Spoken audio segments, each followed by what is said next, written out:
ndoda kuona mama watipe kochi ndochibage kenyo anomuketa masani lasi tu vanhu tukupfuura nokumukwizi woodlands anowana vanhu vatonokuyambuka ruziva umwe anogona kutogemukiremo mumawani akwanimukona vanofamba musango rekumbari ayo magaba kana kuiwa chi panda deni ndomunogara zvimahevhi zvimoko iyo deni kumukwizi woodlands unogara zvimoko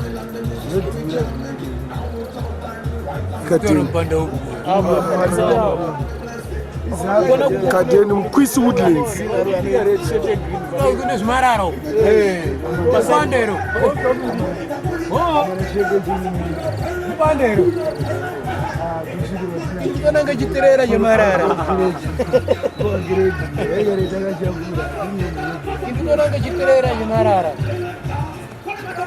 waiona daitera atera zvichikama takaona kana munhu ari kumama unozoti mumutora utazati vantu ufamba tora zabha eri ndomunobudara zvimahevhi zvimanidabo unyatotora zvimadheni vaona unyatoona filimu yavo zvimadheni tupi apa handiti ndopane timadhenialetibamisa echimetro yauya iyozi ndimutibvise nejambiro wakamarwa marwa nechedi ndokwenyu andakubaya ibo maita bo chimbochisheka kawatarisa kuno True African beer. International beer. International beer. Shake. Taste the goodness. Shake international beer. Mudaso muda muri make sure ni jam. Margaret. Now we don't make sure. Yes. Let them take a nice look at the ingredients. Let's see the ingredients. We have not one ingredients. Maize.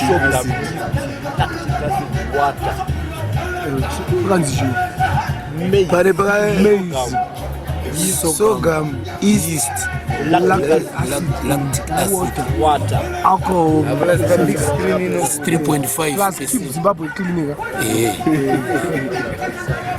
International beer. Eje kanganisike vuchibuka sinotengwa nawo nakho. Unoratidza hari African symbol. African symbol.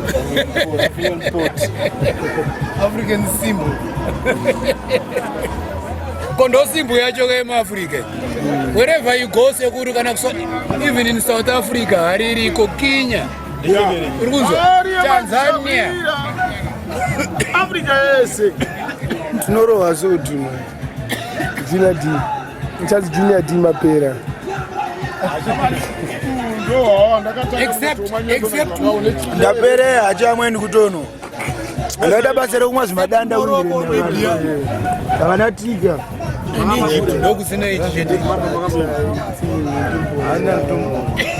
Iri banditi. Yandi. Akadhakwa kudhara. Takunwa tisi. Kama red mamba. Hawaiziya. Red mamba unaweza kashupa. Ngotaure nini na cost. Wakangano ere. Ablango ari kakata. Yairova zvikuti sekuru. Yarara village. Very good to 10 seconds. Yakazopesera ne fresh cream kwa plant.